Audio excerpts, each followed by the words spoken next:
이번 시간에는 우리 모바일 기기 관련 용어에 대해서 같이 한번 살펴보도록 하겠습니다. 우리 모바일 기기에서 사용하는 그런 용어들이요. 첫 번째가 보니까 이제 테더링 하고 나왔죠. 요 테더링이 뭘 하는 거냐면은 우리 스마트폰에서 우리 인터넷 할 수 있잖아요.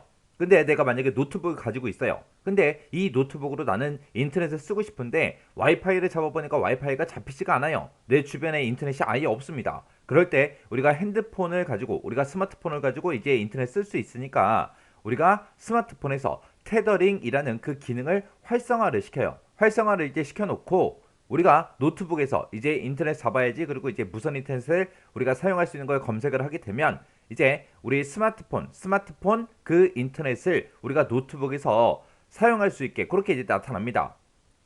그러면 우리가 이제 스마트폰에서 설정한 그 비밀번호 있죠? 그걸 이제 치고 우리가 노트북에서 접속을 하게 되면 이제 노트북으로 인터넷을 할 수 있어요.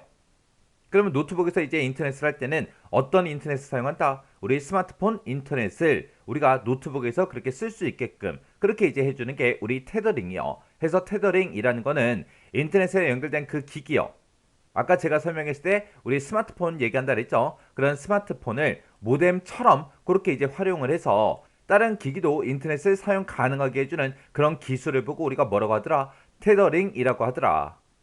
그래서 얘는 이 테더링이라는 거, 이 기능을 이용해서 우리가 노트북과 같은 그런 IT 기기 있죠? 이런 IT 기기를 스마트폰에 연결해서 무선 인터넷을 사용할 수 있는 그런 기능을 보고 우리가 이제 테더링 그렇게 이제 부릅니다. 그 다음에 이제 와이파이요. 와이파이는 뭐 제가 따로 설명을 하지 않아도 와이파이는 뭔지 알 거예요. 자, 와이파이라는 거는 2.4GHz대를 사용하는 그런 무선랜 규격, 그걸 보고 우리가 와이파이라고 합니다. 그래서 이 와이파이라는 거는 무선 신호를 전달하는 그 AP 중심으로 데이터를 주고받고 하냐, 아니면 AP 없이 이제 데이터를 주고받고 하냐에 따라서 크게 두 가지 모드가 있습니다. AP가 있다. 그런 거를 보고 우리가 인프라스트럭처 모드라고 그렇게 부르는 거고요. AP가 없이 데이터를 주고받는 걸 보고 우리가 애드혹 모드라고 그렇게 이제 부릅니다. 그래서 인프라스트럭처 모드라는 게 있고 우리 애드혹 모드가 있고 이렇게 이제 두 가지가 있더라. 이 두 가지의 차이는 뭐다? AP를 사용하냐 안 하냐, AP가 있냐 없냐, 그 차이에 따라서 이렇게 이제 두 가지 모드가 있다라고 그렇게 이제 기억하시면 됩니다. 여기 보게 되면 이제 AP라는 그 단어, AP가 나오는데 이 AP라는 거는 무선 접속 장치를 보고 우리가 이제 AP 그렇게 이제 부르는 거예요. 이 와이파이라는 거는 유선이 아니죠. 그래서 유선랜을 무선화해 놓은 걸 보고 우리가 와이파이라고 하는 거고, 얘는 이제 대신에 사용거리에 이제 제한이 있는 거죠. 얘는 이제 속도를 비교했을 때 3G 이동통신에 비해서 전송 속도가 빠르고 전송 비용이 이제 저렴하게 그렇게 이제 사용되는 게 우리 와이파이요. 그래서 와이파이는 뭔지 알지만 이런 이론적인 내용은 여러분들이 기억하고 계셔야 돼요. 왜? 우리 시험 봐야 되니까. 시험 볼 때는 이런 내용들, 이런 특징들이 이제 시험 문제로 주어지겠죠. 그래서 이 특징 잘 기억하셔야 됩니다. 그 다음에 이제 플로팅 앱이요. 플로팅 앱이다라고 하게 되면 얘는 이제 여러 개 앱을 한꺼번에 사용할 수 있도록 앱을 실행했을 때 그런 영상 화면을 팝업창 형태로 분리시켜서 실행하는 그런 기능을 보고 우리가 플로팅 앱이라고 합니다. 그래서 우리가 지금처럼 이런 거요. 이렇게 해서 우리가 영상을 하나 띄워놨어요. 이렇게 영상을 이렇게 팝업창으로 이렇게 이제 분리해서 실행을 시켜놓고 우리가 다른 작업도 할 수 있다고요. 이런 걸 보고 우리가 플로팅 앱이라고 그렇게 이제 부릅니다. 그 다음에 이제 스마트 플러그라는 것도 있어요. 이게 플러그, 그러면 플러그가 우리 전기 코드 꽂는 거 그거 생각하시면 돼요. 거기다 이제 스마트라는 요 말이 이제 붙은 거예요. 스마트 플러그가 지금 얘예요. 얘.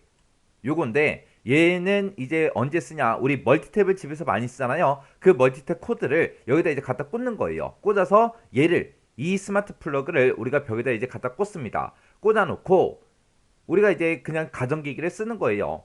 쓰다가 만약에 내가 급한 일이 생겨 나갔는데 이 플러그를 빼는 거를 깜빡했어요. 플러그가 꽂혀 있으면 아무래도 전기가 조금씩 흐르겠죠. 많이 흘러가지는 않겠지만 조금씩은 흘러요. 그래서 내가 이걸 완전히 꺼버리고 싶다 그러면 우리 스마트폰을 열어서 스마트폰에 이 스마트 플러그라는 앱이 있어요. 거기에 이제 들어가서 집에 있는 그 전기를 우리가 끌 수 있어요. 그런 걸 보고 우리가 스마트 플러그라고 합니다. 우리 와이파이가 됐든 스마트폰에 보게 되면 이제 스마트 기능이 있죠. 이런 스마트 기능을 추가시킨 그런 플러그를 보고 우리가 스마트 플러그라고 하는 거고요. 이런 스마트 플러그를 설치하게 되면 원격지에서 전기를 켜거나 끄는 거는 물론이고요. 전기의 이제 사용량 같은 것도 우리가 이제 감시를 할 수 있습니다. 해서 가정이 됐든 사무실이 됐든 전기 과열이나 불필요한 사용을 우리가 억제할 수 있는 그런 플러그를 보고 우리가 스마트 플러그 그렇게 이제 불러요. 그 다음에 이제 킬 스위치요. 요 킬 스위치라는 건 뭘 얘기하냐면은 우리 스마트폰을 이용해서 엄청나게 많은 일을 해요. 우리가 뭐 사진도 찍고 게임도 하고 뭐 은행 같은 그런 앱도 우리가 설치해서 은행 업무도 우리가 스마트폰으로 보고 전화번호 같은 것도 저장이 엄청나게 많이 돼 있고 되어 있죠. 해서 스마트폰에 개인정보가 엄청나게 많단 말이에요. 근데 만약에 그 핸드폰 잊어버렸다고 생각해 보세요. 그러면 이제 곤란하겠죠. 그때 내 핸드폰을 주워간 사람이 내 핸드폰에 이제 비밀번호 같은 것들을 강제로 이제 풀어서 그 안에 들어있는 이제 내 개인정보 같은 것들을 악용할 수도 있겠죠. 그래서 이 킬 스위치라는 게 있는데 이 킬 스위치라는 거는 분실한 그 정보 기기에 저장된 개인 정보를 원격으로 우리가 삭제를 해서 불법 사용을 이제 막을 수 있는 일종의 자폭 기능을 보고 우리가 킬 스위치라고 합니다. 우리가 만약에 스마트폰을 분실을 했어요. 분실된 그 스마트폰 있죠. 그 스마트폰을 임의로 이제 초기화하는 걸 방지하기 위해서 우리가 이제 웹사이트를 통해서 원격 잠금도 우리가 설정할 수 있어요. 그런 게 이제 킬 스위치라는 거예요. 자, 이렇게 이제 모바일 기기 관련 용어에 대해서 살펴봤는데 우리 지금까지 이제 시험에 나왔던 거는 우리 테더링하고 와이파이가 이제 시험 문제로 출제된 적이 있습니다. 그래서 그 두 가지만 보고 가세요. 그건 아니에요. 여기 보게 되면 이제 플로팅 앱이다, 스마트 플러그다, 킬 스위치다고 이런 용어들도 있어요. 이런 용어들도 시험 문제 얼마든지 나올 수 있겠죠. 그래서 각각의 용어들이 어떤 의미인지 그 정도는 여러분들이 꼭 기억하고 지나가시기 바랍니다.